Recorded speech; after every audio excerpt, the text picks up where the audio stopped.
Friends, നമ്മൾ ഇന്ന് പഠിക്കാൻ പോകുന്നത് ഒരു പുതിയ മെത്തേഡ് അനുസരിച്ച്, അതായത് നമുക്ക് ഓർമ്മിച്ചിരിക്കാൻ ഒരു ടിപ്സ് ഒക്കെ ആയിട്ടാണ് പഠിക്കാൻ പോകുന്നത്. ഇപ്പോൾ 1965 പ്രത്യേകതകൾ നമുക്ക് നോക്കാം. KSRTCയിൽ ചെമ്മീൻ കയറ്റിയപ്പോൾ BSFകാർ കുഴലെടുത്ത് വെടിവെച്ചു. ഇതാണ് നമ്മളെ കോഡ്. ഇത് നമുക്ക് ഓർമ്മിക്കാൻ വേണ്ടി യൂസ് ചെയ്യുന്നത് ഇതാണ്. അപ്പോൾ എങ്ങനെയാണ് നമ്മളിത് ഓർമ്മിക്കുന്നത്, എന്താണ് ഇതിനെ പ്രത്യേകിച്ച് ഇരിക്കുന്നതെന്ന് നമുക്ക്. KSRTC എന്താ? Kerala state road transport corporation. എല്ലാവർക്കും അറിയാമല്ലോ. ഏത് വർഷമാണ് രൂപം കൊണ്ടത്? 1965 KSRTC രൂപം കൊണ്ടത്.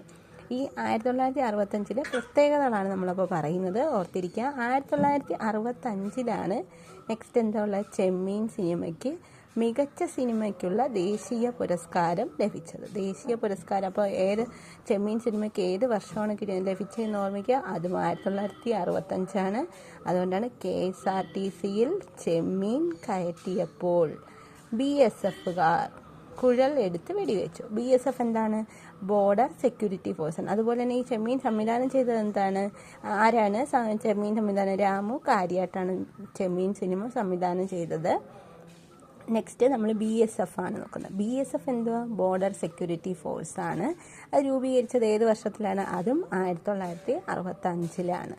BSFിൻ്റെ മുദ്രാവാക്യം എന്താണ്? ഡ്യൂട്ടി ആൻഡ് ടു ഡെത്ത് എന്നാണ് BSFിൻ്റെ മുദ്രാവാക്യം. ഇനി നമുക്കിതിൽ എന്താ നോക്കാനുള്ളത്? കുഴലാണ് നോക്കാനുള്ളത്. കുഴൽ എന്താണെന്ന് നമുക്ക് നോക്കാം.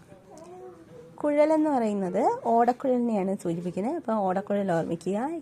ഓടക്കുഴൽ എന്ന കവിതാ സമാഹാരത്തിന് G ശങ്കരക്കുറുപ്പിന് 1965 ജ്ഞാനപീഠം കിട്ടി. ഇത്രയാണ് നമ്മൾ പഠിക്കുന്നത്. അപ്പോൾ ഏതൊക്കെയാണ്? KSRTC ചെമ്മീൻ കയറ്റിയപ്പോൾ BSFകാർ കുഴലെടുത്ത് വെടിവെച്ചു എന്നാണ് വരുന്നത്.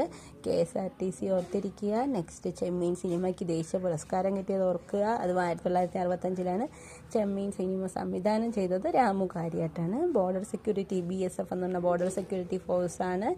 പിന്നെ കുഴലെന്ന് വരുന്നത് എന്തുവാണ് നമുക്ക് വരുന്നത്? ഓടക്കുഴലിന് ജ്ഞാനപീഠ പുരസ്കാരം G ശങ്കരക്കുറുപ്പിന് ലഭിച്ചത്. അപ്പോൾ ഇത്രയും കാര്യം ഏതിലാണ് വരുന്നത്?